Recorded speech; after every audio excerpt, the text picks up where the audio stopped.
Why do some nations prosper while others remain trapped in poverty?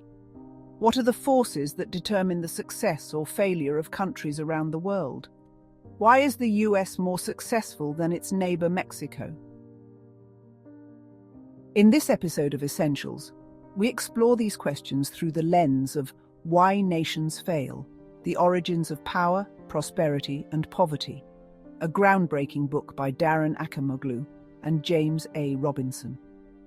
These two distinguished scholars bring decades of research and a wealth of historical knowledge to the complex issue of global inequality.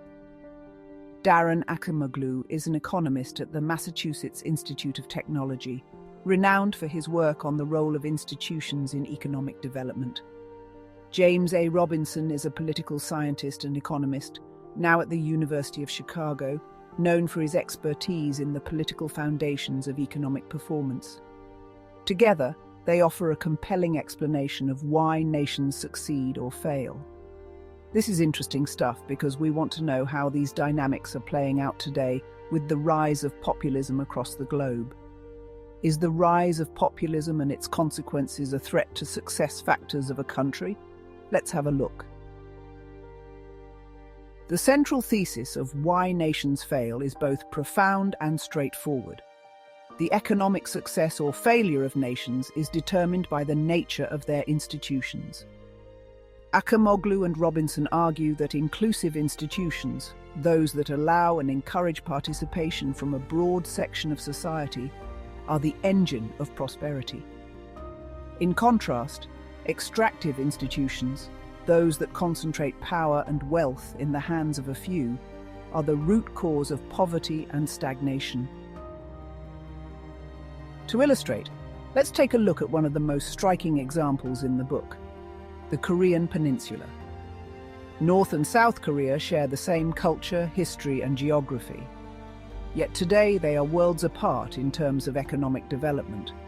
South Korea, with its inclusive institutions that foster innovation and investment, has become one of the world's leading economies.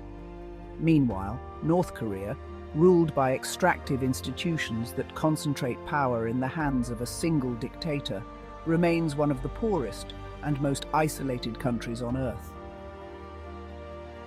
So, what exactly are inclusive institutions? According to Acemoglu and Robinson, these are systems that create a level playing field, allowing individuals to make their own economic choices, pursue opportunities, and innovate. Inclusive political institutions distribute power broadly and uphold the rule of law, while inclusive economic institutions protect property rights and encourage entrepreneurship. A prime example is the United States, where inclusive institutions have historically allowed for social mobility and innovation. This inclusivity has led to sustained economic growth, from the Industrial Revolution to the rise of Silicon Valley. People like Thomas Edison and Steve Jobs were able to succeed not because of their background or connections, but because the system allowed for creativity and hard work to be rewarded. But these institutions do more than just fuel economic growth. They also protect democracy. By distributing power and ensuring accountability, inclusive institutions prevent the concentration of power that can lead to authoritarianism or corruption. However, in recent years, we've seen the rise of populism in many Western democracies, a phenomenon that poses a direct challenge to these institutions. Populist leaders often exploit economic anxieties and cultural fears, promising to dismantle corrupt elites and return power to the people. But as Acemoglu and Robinson warn, and this is very important, the danger is that such movements can erode the very institutions that have made these countries prosperous in the first place. In contrast to inclusive institutions, extractive institutions are designed to benefit a narrow elite at the expense of the broader population. These institutions stifle innovation and investment, leading to economic decline. A historical example is colonial Latin America, where the Spanish crown established extractive institutions that concentrated land and wealth in the hands of a few, creating deep social and economic inequalities that persist to this day. probably a reason why Mexico is not as successful as the US. But mind you, extractive institutions are not just a relic of the past. They can emerge in any society where power becomes concentrated and unchecked. Venezuela is a modern example. Once one of the wealthiest countries in Latin America, Venezuela has fallen into economic ruin under the leadership of Hugo Chavez and Nicolas Maduro. By concentrating power in the executive, undermining property rights and controlling key industries, these leaders have turned Venezuela into a textbook case of extractive institutions in action. The same is true for Argentina, 100 years ago the most prosperous country of South America, but declined strongly after populist governments such as Juan and Evita Perón. Populist movements can contribute to this shift. When populist leaders gain power, they often seek to weaken checks and balances, suppress the media, and centralize authority. While these actions are justified as necessary to fix the system, they can ultimately transform inclusive institutions into extractive ones, leading to economic stagnation and political instability. Acemoglu and Robinson also introduced the concept of critical junctures, moments in history when the future of a society is at a crossroads.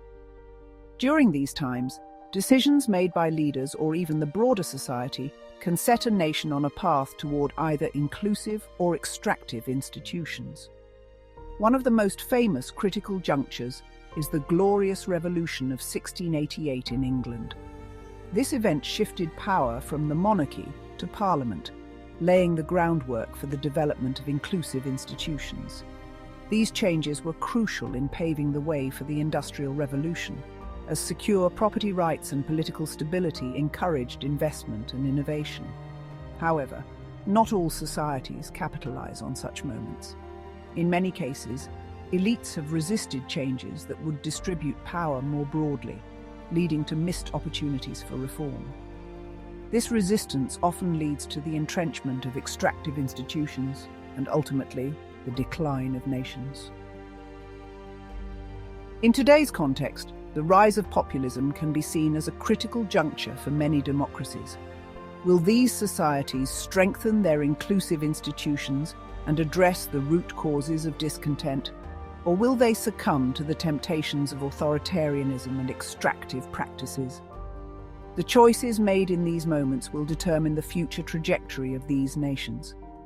Leaders play a crucial role in shaping the institutions that determine a nation's fate. Inclusive leaders promote policies that broaden access to opportunity and protect democratic norms. But when leaders prioritize their own power over the public good, they can steer a country toward extractive institutions. Populist leaders often rise to power by capitalizing on the grievances of the people, promising to disrupt the status quo and restore power to the masses. However, once in power, they may undermine the very institutions that safeguard democracy. This pattern can be seen in countries like Hungary and Turkey, where populist leaders have used their mandates to erode democratic checks and balances, concentrate power, and suppress dissent. The risk is that these actions can create a vicious cycle, where weakened institutions lead to further economic decline and political instability, which in turn fuels more populism. As Acemoglu and Robinson argue, it is this cycle of institutional decay that explains why nations fail. Given the powerful influence of institutions on a nation's fate, is it possible for countries that have veered toward extractive practices to change course? Acemoglu and Robinson argue that while difficult, such change is not impossible. It often requires a new critical juncture, a moment of crisis or upheaval that opens the door to reform. South Africa provides an example of such a turnaround. After decades of apartheid, the country faced a critical juncture in the early 1990s. Under the leadership of Nelson Mandela, South Africa transitioned to inclusive institutions, with a new constitution that protected the rights of all citizens and laid the foundation for a more equitable society. However, even after such a transition, maintaining inclusive institutions requires constant vigilance. The forces that drive populism, economic insecurity, cultural anxiety, and political alienation remain potent. If these issues are not addressed, there is always a risk that societies will revert to more extractive practices.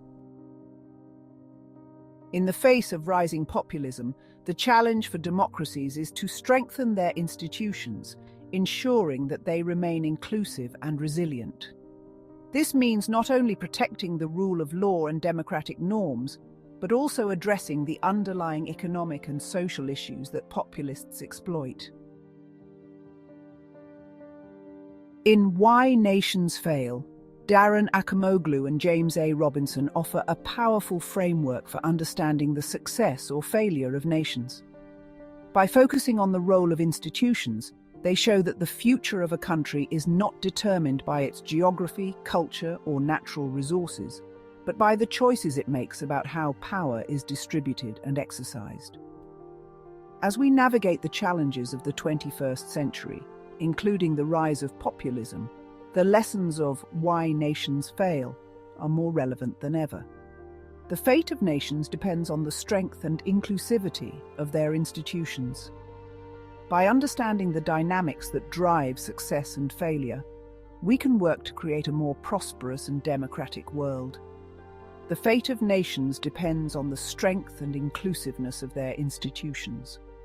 By understanding the dynamics that drive success and failure, we understand that we need to defend the institutions that we have built. Thank you for joining us in this exploration of Why Nations Fail. Stay tuned for more episodes of Essentials, where we continue to examine the forces that shape our world and the lessons we can learn from history to secure a better future. If you have not already done so, please subscribe to the channel.